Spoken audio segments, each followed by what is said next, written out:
Welcome, everyone, to another episode of Savage Angel. And today I have the most amazing Jim Heimler here, where we're going to be talking all things architecture. And I will tell you, this gentleman has the most impressive career. So, Jim, tell the audience hello. Hey everybody, this is Jim Heimler, architect, planner, and activist. Well, I know you're definitely all three of the above for sure. So tell everyone a little bit about yourself, Jim, and all the cool things you've done, or you can share a few of the cool things. And then, I'll ask about some more cool things too. I've been designing since like the first grade, and out of high school, I started working for architects and worked for Lloyd Wright and Schindler and building up my own practice. I like doing things that advance other people's needs in the most effective, integrated way. So that's not just structural, mechanical, electrical. It's also the site, the neighborhood, the community, and of course, the architecture. Yes.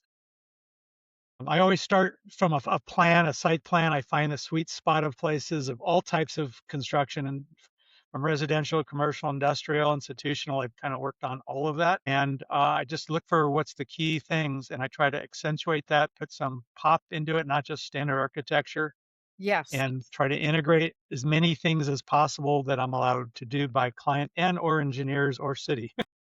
Well, that's true. So, Jim, I love the story you told me earlier about how you were young, very young, and how you started your career in the sense. Yeah, tell the story. I know you start smiling. I love it. Like how you were different than all the other kids. And I'll give you a point of reference now in elementary school, and I'll give you a point of reference in at university. Okay, I want both. Okay, so but first grade, when you design a house with a pitched roof, not design, but when our teacher tells you to draw a house, it's the pitched roof with this two windows, the stairs, the door, and the chimney and smoke. Well, I drew floor plans. Of course, I didn't do very well in class because that wasn't what they thought architecture was. But to me, architecture is about a function. It's about the space. It's not what it looks like is kind of like the last thing that if you design a nice project, it's always going to look good. Then you can pick materials based on costs and weaving and even the internet and computers on what makes it easy.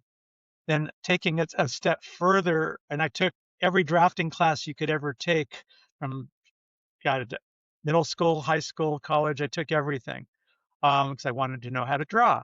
And then right out of high school, I worked for a guy who'd worked for Lloyd Wright and Schindler, and his one other person in the office was there every now and then. He was a speed draftsman for the country in competition. So I seemed to be able to draw and think as fast or faster than he did. I never entered any competitions because I'm not trying to win. In college, I would do designs, and usually you'd be given a 10-week project, and then I would design it while he gave it to us. I mean, and they go, "You can't use that." I go, "Of course I can." And teachers would say, "Hey, if you change this and this, hey, you get the A." And I go, "Okay, I'll take the B." Except for one teacher, he came down, Bill Lee, architect, I think San Francisco or something, and he was saying, "Whatever you're doing isn't the way we teach, but what you're doing is really good." And I got straight A's out of him. And I always kind of do it my way, but it's always for the client. It's never been for me. And it's also for the environment, it's for the neighborhood. Everything is done that way. And always believe there's always something you can put into even the most basic project that has some life to it, some kick, something that'll be spiritual or awaken somebody's life in a way, because that's what space is all about, giving you energy, giving you space to breathe and think. And I yeah, love how you added adding a little bit of life to it. Energy, like energy is all around us. And I think it's fascinating your career and all the things I got to learn about you when we first had our first conversation. So I know that at least I value someone that's not just like, in a box and you have to do things how everybody else does them. Cause I kind of beat my own drum too. I always love looking outside the box for ways to do what I do, which is marketing, sales, and AI. I'm just creative up here. So I feel you and I love especially your story in first grade. I think that's really cool. I don't But back forget it. no, but back in the day, like that wasn't like a thing where teachers were more open to different ideas. I think at least when I grew up, it was like you fit into a mold and you did the thing and that was it, right?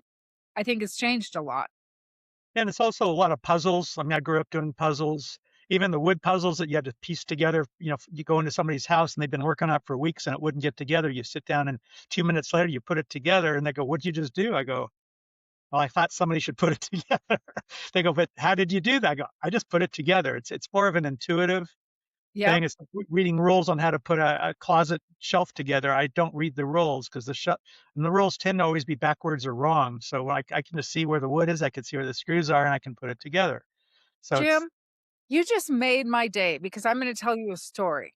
When I was in college, I think I was in between boyfriends at the time because I'm not good with screws and putting things together. And I'm like, okay, I went and bought myself a futon. That was going to be my bed. And I sat there with the instructions. Like, this is not how my head is. My head is not mechanically inclined. And I'm like, it took me forever to put it together. And I was so proud of myself. And I'm like, it doesn't quite look like what it looks like at the store, but it works, and then I think that, like, maybe a year and a half later, I had a different boyfriend at the time, and he was like he came in my room and he was looking at my bed and he goes, "You put your futon together backwards." So I just laughed and laughed and laughed because, I had my own way of doing it. Maybe those instructions weren't good enough, for someone like me. So in using that in architecture, I'll feed in AI into this as we go. So going back even 40 years ago, I used to talk to friends going, there should be some kind of chair that hangs from the ceiling and it's kind of round and you get in there with all your soft stuff and it plugs in and takes what you got in your head and it actually draws it for you. And AI is heading really close to doing that. So, but that's always the thought because it's hard to transpose your art mind and tell people why you did something. I mean, Picasso doesn't say why you put a line here and a line there. He talks about what kind of image he's trying to put out into the universe, but he doesn't say why he drew a line where it was. And so what I've done in listening and talking, just like rules, I'm putting something together when people used to say, okay, here's my wants and my needs, because you need both those to start a design project. Otherwise, you're just going to go in circles. I listen to what they're after. I don't listen to all the words. And I used to work more for older customers or corporate, but the Right. people would listen to that and go, no, I've tried other architects, and nobody's even come close. And gave me 2 hours, and I always came close at any scale of anything. It's a way of just thinking. You're hearing what they say, but you can't listen to the words because people aren't trained on what words to use to tell an architect what they actually want. You got to listen to the gist of what they're after, just like you need to know the basic rules of life and you work with them. You don't have to know every single one. You're trying to take care of the people around you or your community. You're not trying to screw people. You're just trying to live life. And so as long as you take that path that works, the change that I've noticed probably in the last 15 years on the private side, the people who are running jobs, whether it's their own job or a tenant improvement or a facelift to a building or whatever it is, they have something in mind what they already want. They've already seen pictures of things. And as soon as they've done a little bit of knowledge, that always hurts them. So I've got to try to retrain them. It's like big firms like taking students out of school so they're not already screwed up by the firms they worked in. I always wanted to hire people that were really passionate, willing to put their heart and soul into everything. And I didn't care if they had other training. Our training was totally different because people had to be able to move from one building type to the next on any given moment. And you got to work with change because people change their mind or this or that. But if you steer people correctly, the changing of mind isn't necessary because you started with the whole picture. So oh, I forgot this or I forgot that. And I used to even do in the houses, I would say, guy on one side, woman on the other, how many steps to the bathroom, where all the toys are going to be stored. I mean, I really got into everything, how many turns and how many steps. If somebody has their bathroom, 85 feet away, I'm going to redesign that whole project and say the rooms are in the wrong place because you're not Well, that going 170 feet just to go to the bathroom in the middle of the night.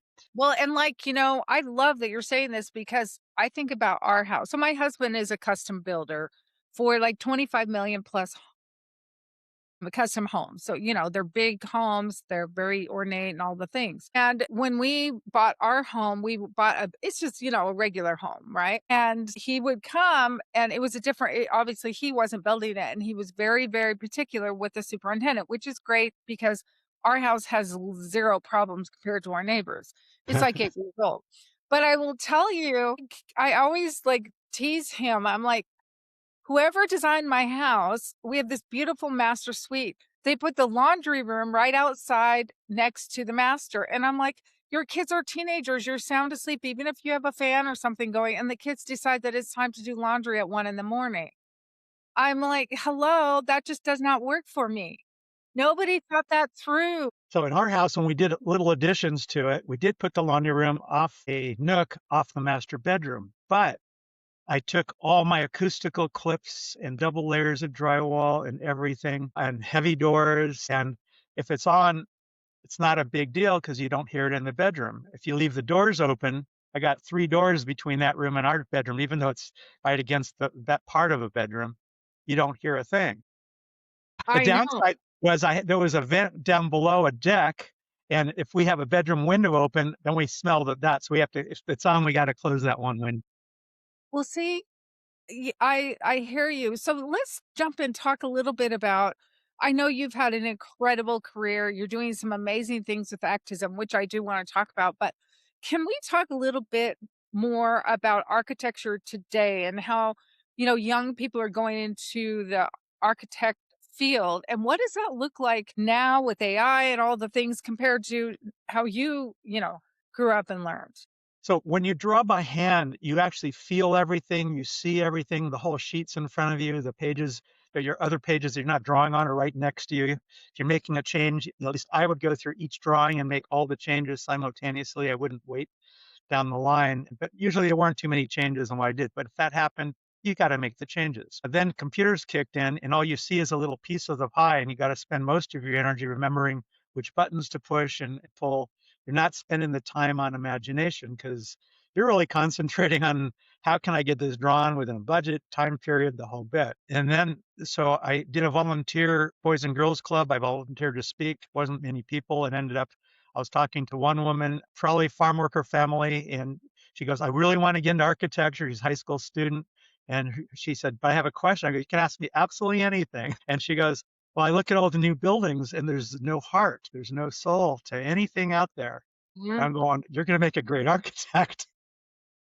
That's true. And I mean, she could see that. You know, I've been not working with clients now for getting on, well, 2.5 years.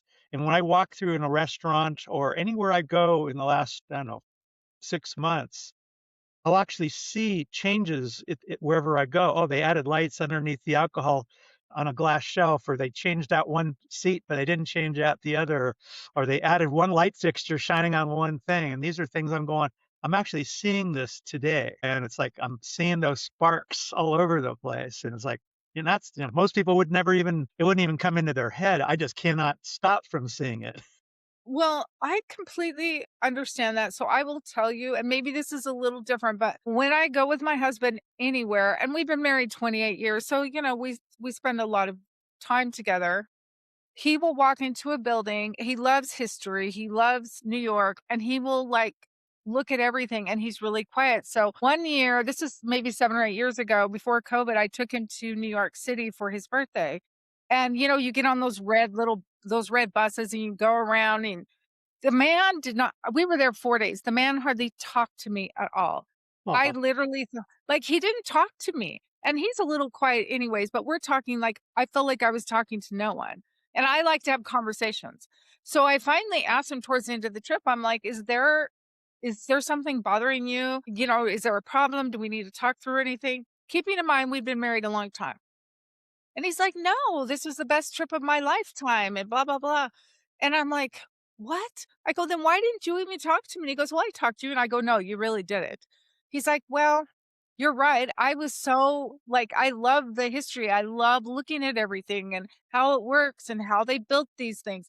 That's why he was so enthralled that he ignored me the whole time. And it was his birthday though, so I'm like, "Okay, this is all good." But yeah, and anytime we go to dinner or anything, he looks at everything and points out every great thing and every flaw. And sometimes I'm like, can we just not do that? Can we just like have a conversation? So we have to like ebb and flow. we have, my wife and I, we've been together, end of this year will be like 50 years. So you get it. Not bad for a young guy, right? Right. You are, hey, 50. After your 51st birthday, it goes down to 49 and 48, you know. But when we travel, and she's a landscape architect, we're seeing urban planning, transportation systems, buildings, and we're picking on the details that are wrong, no matter how old they are. So in Chicago, I did a tour of the auditorium, which was Louis Sullivan and Frank Lloyd Wright's first drawing job. And I got a tour that nobody else ever got just because I'm good at doing that. So I got a private tour. I saw things nobody sees. But when it was all done, I pointed out a few areas that in the tile work, which isn't much because the rest of it was perfect, but the tile work and it just wasn't thought out. And he goes, he's been doing architectural tours for over 20 years. I'm the only one to point these out, and I was absolutely right. Sure. But people like me who don't, like, think like that, like, my brain just literally does not notice what it could be. I may notice when something feels off, like, I can feel the energy, so But why? I'm good, But why? but why? I don't know why, until And I that invite you to come over and you're like, "Well, I'll tell you why in the first 30 seconds." And so what I'm my goal in the future, I think, I'm not sure, is just to consult throughout ideas. Maybe you hire another architect and they're around listening and you run with it because usually the ideas are what always fly. And but I've done that a lot. And I had like architects will have or owners would have other architects and hire me to just look at the plans to see if anything was off. I go, well, you got a small bed, new master bedroom, second story. You got a fireplace on the floor. You're using one of the Victorian bed high off the ground. I tell them your shoes will have a great view of your fireplace. You will never see it. By the way, your door is in front of where the TV is going to be, and there's no way to get into your closet. And they go, nobody's pointed that out to me before. I go, just look at it. It's pretty obvious. But again, going back to what people see, know, or think of architecture, if you don't know what floor plans are about, you're not going to be able to read them, and lots of people can't read plans. So people would ask me, can you get a 3D image before the computers? I go, I can do that, but I've walked you through everything in 2D, and that's what it's going to be. You're going to love it. And then when I got into 3D and I started showing people things, they go, I still don't get it. I go, then we do 3D walkthroughs, and they could see every room and every door. I can't feel it. I can't feel it. I go, if I go back to 2D and I explain room by room and why everything is, why it's placed kind of where it is, generically, not very, very specifically, you will understand it, you will feel it. But if you're not willing to accept that and you want to fight it every step of the way, you're going to get whatever you direct us to do, but it won't be quote unquote what I would call architecture. Might be Well, space, might have a flat ceiling and a window on one side, but for me, our master bedroom has windows on four sides and it's attached to the house.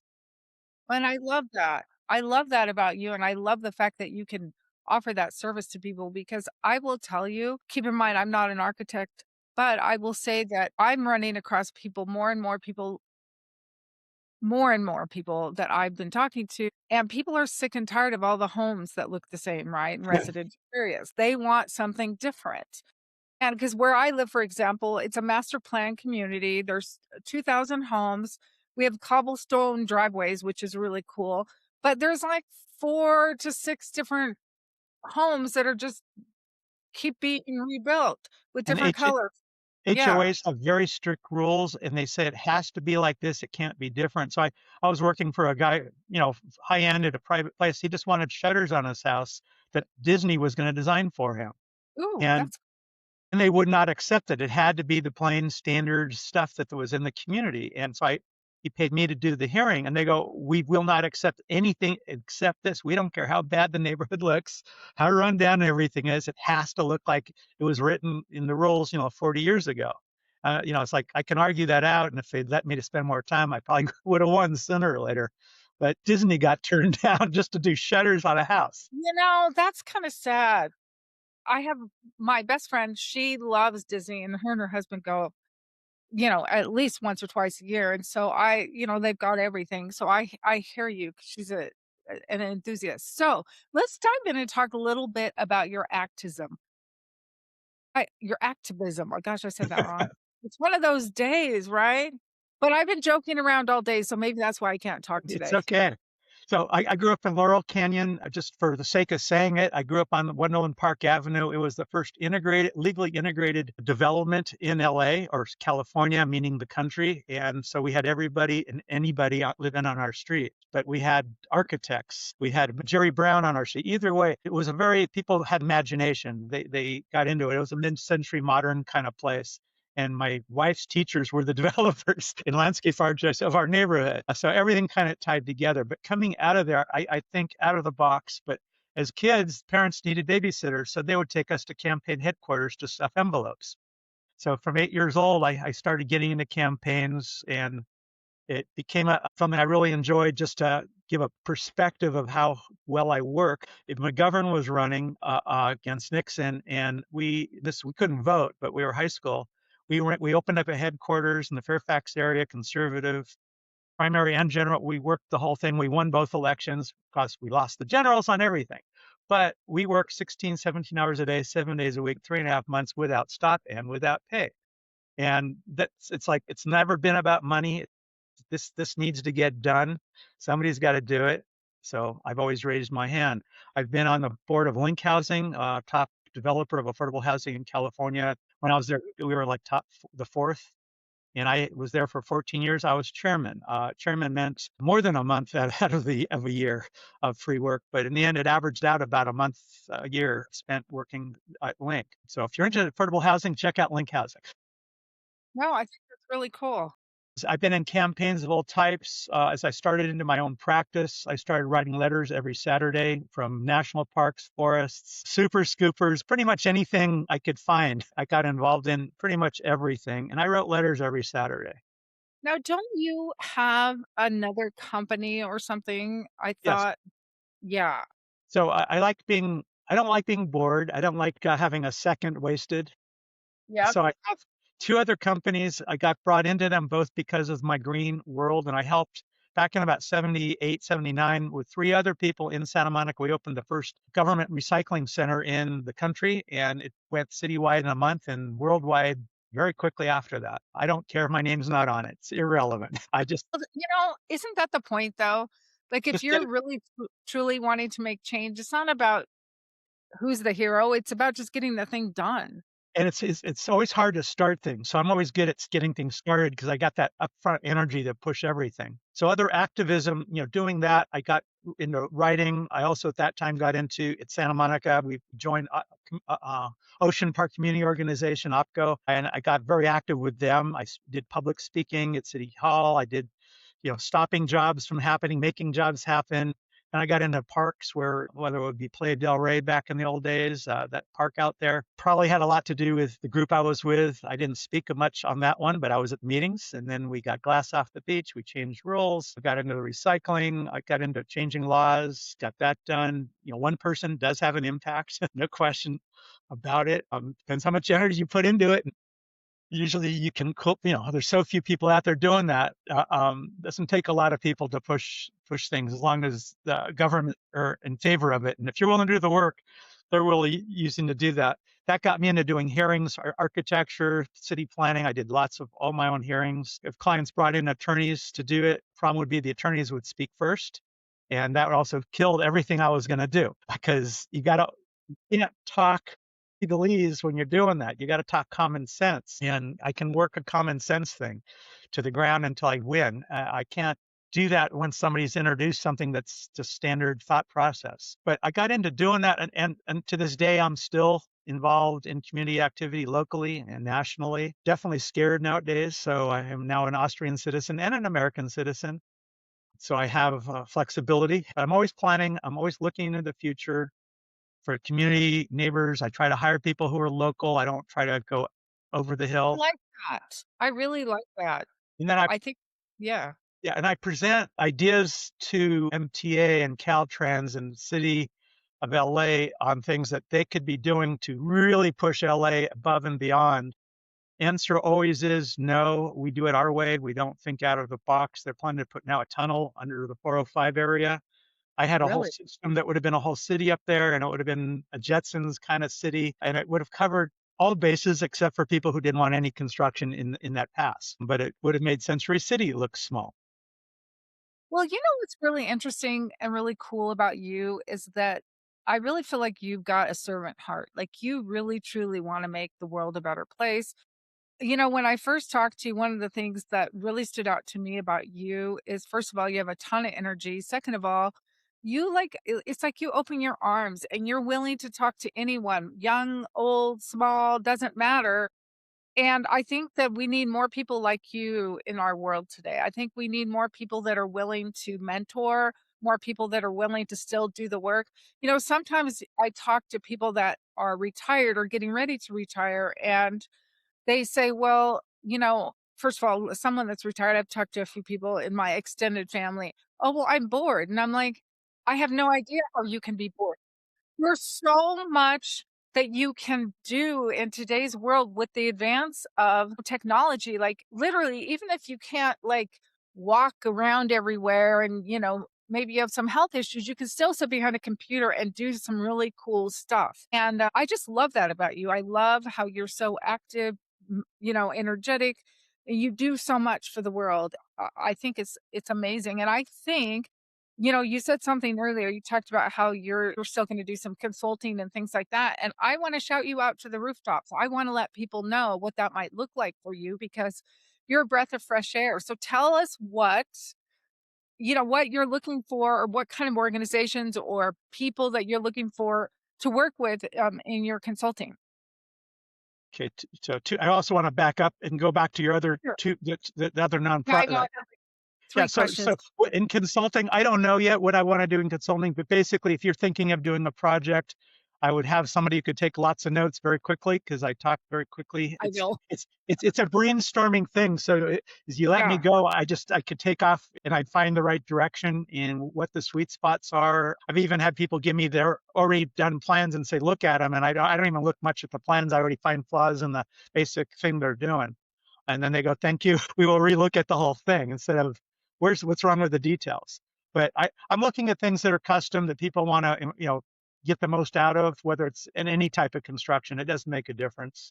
And I've been on all the property insurance vendor lists. I've been on the city planning vendor lists. I've been like the only guy on all these vendor lists because it's how I got work. I made sure everybody on the planet knew me. But going back to your question a little while ago, I have a company called Green Wisdom Inc., and that's taking whole what I call gentrified cities, let's say a square mile old town in the Midwest that everybody's moved out of and just the old folks, bringing it back off the grid with jobs. And that's I work awesome. with a woman named Paula Randall Smith. She came out of Hollywood and she's more media and plays and movies and TV, but now it's media and documentaries. And so we're using what we do that way. And then I'm the architect, urban planner of the CDC. I'm all that for that. And we start in Arkansas and Cotton Plant, Arkansas, where the jazz clubs and all the black universities started.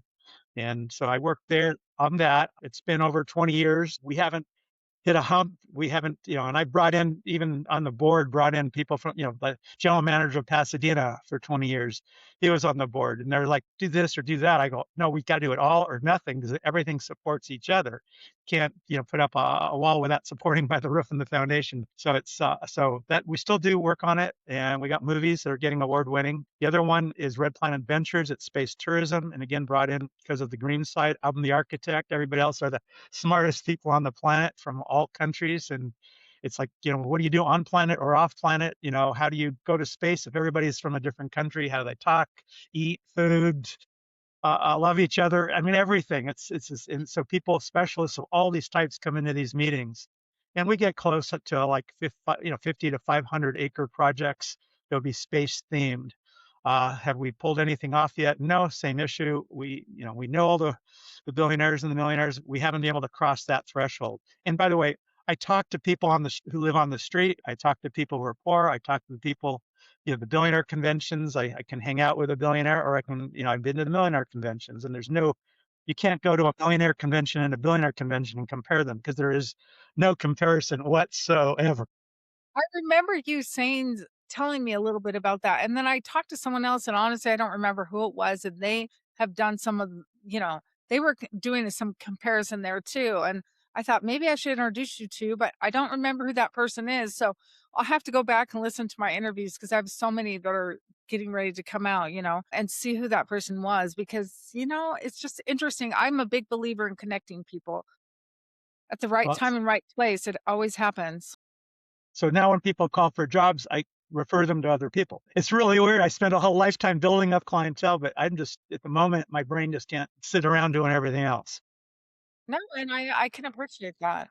I've had, my staff, we got up to 30 plus people at one point and just doing jobs nobody else would do. And we worked on room addition to whole houses, hillsides. We worked on convention centers, art centers, worked on Ladone Restaurant and Roosevelt Hotel and Javier's with designers. But I used to do 20 to 30 homes per year Wow. on top of all the other projects. And whether it be Keebler or Mexico Express or Sigu or just everywhere. So the question is then, so if someone did want to work with you, they could reach out to you. Obviously, this episode goes out to different places, Spotify, Apple, all kinds of places. So it's either going to be below or on the side. Who knows where the button's going to be? But there will be Jim's information. And so if someone's listening to this and they're like, you would be a really cool person to work with, reach out. Jim may want to work with you. You never know, or he may refer you to someone. We'll see Oh what yeah. that looks like.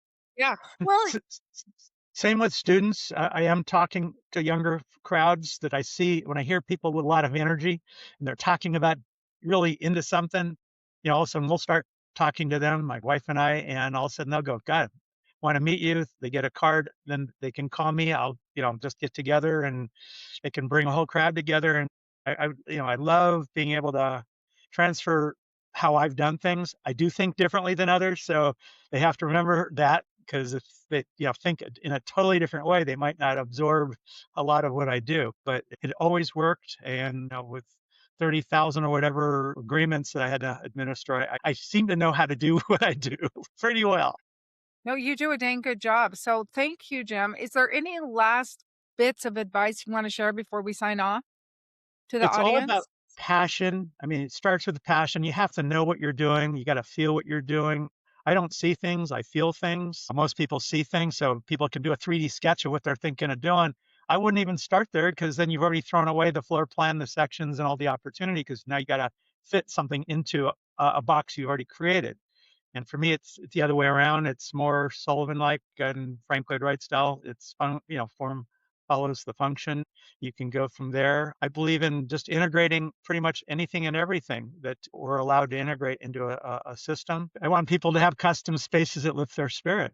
It's whether it's office or industrial or a house, all of that's going to kick back to you, the person who uses it and who owns it or who invested in it. And I'm also a realist. So none of this gets rid of reality. I want to stay with budgets and schedules. And up until the last few years, I was great with all that. Now the numbers change so fast, whatever you come up with is actually meaningless. I hear you. And the prices are still going up. And if you want to use new materials, get away from lumber. I mean, I work with ICF and SIP and all types of other construction.